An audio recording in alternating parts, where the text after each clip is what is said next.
Так, печку покупали несколько лет назад возле Косторамы, там отделение, магазин с печками. Вот, так и не поставили, потому что брали для домика. Домик не доделали в итоге, стройку законсервировали. И печка с тех пор стоит. Оп. Так, внутри у нее огнестойкий кирпич обложено. Так, тут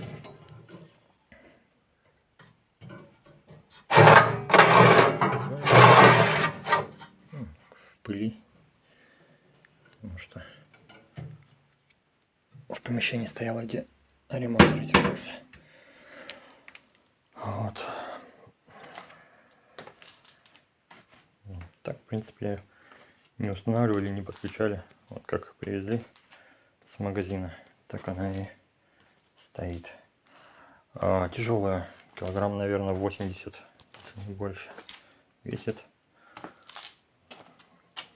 Вот. Ну, когда выбирали, сказали хорошая. То есть есть возможность что-то приготовить, если что, в данном случае. Ну и вот так.